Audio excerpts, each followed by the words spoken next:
Hello everybody, my name is Smarty, short for Smarty Reads, and welcome back.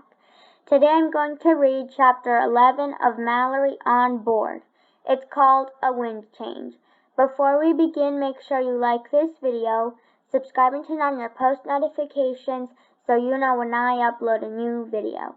Also, share this video with your friends and family so they can watch me read as well. Other than that, let's begin. A Wind Change. When I walk into the dining room, everyone from the wedding party is seated at a special table that's covered with white flowers, pretty plates, and glasses. It looks like the kind of table you see when someone is getting married on TV. Captain Nate is at one end, and Frank and Colleen are at the other. Mom, Max, Marianne, Joey, Winnie, Grandpa Winston, Aunt Alice, and Aunt Emily are on the sides. Captain Nate puts an empty chair next to him. Mallory, we saved this for you. I sit down between Max and Captain Nate, but when I do, I feel like everyone is giving me a "why did you leave the wedding" look instead of a "we saved a seat for you" look. I take a roll out of the basket on the table and look down while I'm buttering it. Even though Dad said not to worry, I am.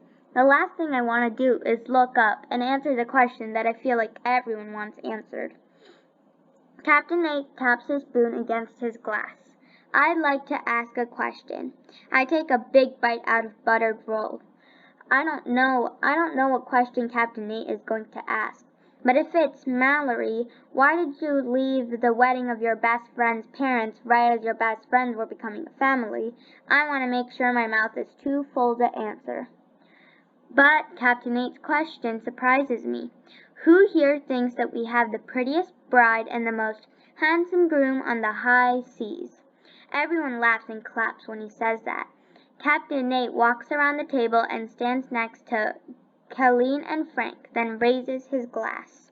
I'd like to propose a toast to Frank and Colleen and their lovely family. Here's to a lifetime of health and happiness and good times, he says. Dad raises his glass. I second that, he says. Grandpa Winston raises his glass. Can I third it? He asks. Everyone laughs and clinks their glasses together. Then Captain Nate sits down. I swallow my mouth full of buttered roll. I thought for sure Captain Nate was going to ask why I left the wedding. I thought that was what everyone was going to want to talk about at this dinner. But it's not what anybody's talking about. In fact, everybody is so busy talking about the wedding ceremony and how lovely the table looks and how Frank and Colleen are the perfect bride and groom and how the Winstons are a nice big family now that no one seems to want to talk about why I left the wedding at all. Well, almost nobody. Hey Mallory, Max whispers in my ear. I have a joke for you. I take a bite of my salad. I don't really want to hear Max's joke, but he tells it anyway. Who made like a tree and decided to leave a wedding? He asks. I don't ask who. Instead, I lean across Max. Mom, tell Max not to. I guess Mom heard Max's joke too. Because before I can even say tease me, Mom tells Max to stop. This is none of your business, she whispers to Max. Max starts to open his mouth like he'd like to say something and make it his business. But Mom tells him to eat his salad. I take a big bite of mine and look at Marianne and Joey. It's not that I really want to explain why I left, but I would like to know that my best friends care enough to ask why I was gone. But they don't look like they care at all. I watch while Marianne gives Joey the olives off her salad. Marianne and I both hate olives, and Joey loves them. I guess now that they're brothers and sisters, they'll do things like give each other the parts of their salads that they don't like. I push my olives off the side of my plate. Let's all take a picture, says Colleen. Everyone stands up and crowds Colleen and Frank. I try to smile while Captain Nate takes a picture, but it's hard to smile when your brain is busy thinking about all the salads your best friends are going to have together, now that they are family. I sit quietly while a waiter takes away my salad. He puts a plate of chicken and rice and little baby carrots in front of me. I eat a carrot and I wait. Before I came to dinner, I didn't want anyone to ask me why I left the wedding. Now I want someone to ask. I want anyone to ask why I left. But no one does. I watch while Marianne and Joey and Winnie give Frank and Colleen their matching hats that they bought for them. "They're wonderful," says Colleen to Winnie and Joey and Marianne when she opens the box they give her.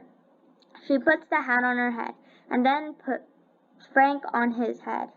"How do I look?" Frank makes a funny face and grins, and everyone laughs. He and Colleen give Marianne and Joey and Winnie big hugs.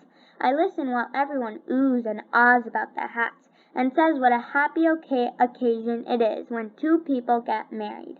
I don't think that's always true, because right now I'm not feeling so happy.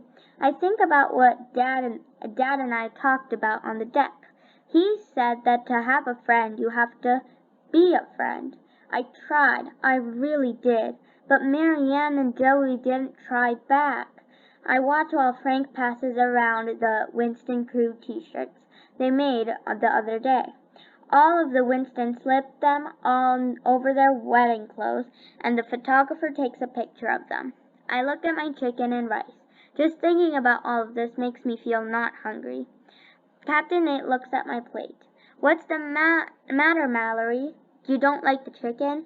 I shake my head. "The chicken is fine," I tell Captain Nate. "I guess I'm not very hungry." Captain Nate nods his head like he understands not being hungry.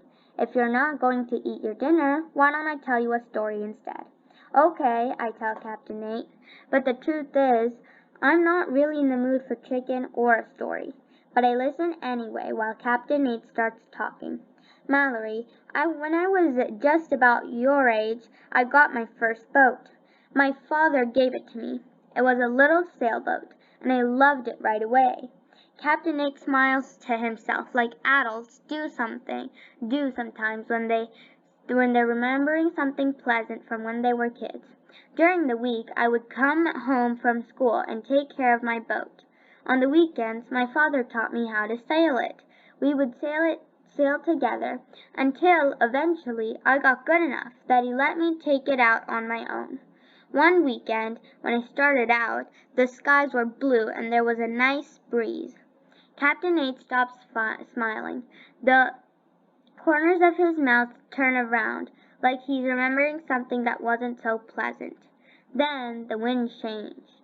The skies turned dark, and out of nowhere, the wind started blowing in a different direction. Captain Nate stops talking. He looks like he's busy remembering. "What happened then?" I ask him. Captain Nate looks at me. "Then my sailboat started moving from one side of the boat to the other, and before I knew what to do, my boat capsized." "It fell over?" I asked Captain Nate. "Yes, it did," he says. "My boat was turned over. I was in the water, and I was kicking and hanging onto the boat and trying to stay afloat." I didn't know Captain Nate was going to tell me a scary story. "That must have been awful. What did you do?" I asked. "I didn't know what to do," says Captain Nate. "I was trying to turn the boat back over and get in it, but I couldn't. Then I saw another boat in the distance. It was my father in a motor boat. He was coming to save me. You must have been glad to see him." "I was glad and very surprised," says Captain Nate. "I didn't expect the wind to change, and I didn't expect my father to show up and rescue me." "I see," I say to Captain Nate, even though I'm not quite sure I do see what he means or why he's telling me the story. I guess Captain Nate can tell I look a little confused because he keeps talking. "Sometimes," he says, "things seem to be going one way, and then unexpectedly they change, and you see that they're really taking a different course." "Are you talking about the wind?" I ask Captain Nate. Captain Nate smiles. "The funny thing about the wind is that it's a lot like people. You're never 100% sure what either one of them are going to do." "I see," I tell Captain Nate, but the truth is, I'm not sure I see at all. That's the end of that chapter. I'll see you next time when I read Party Time. Bye, everyone.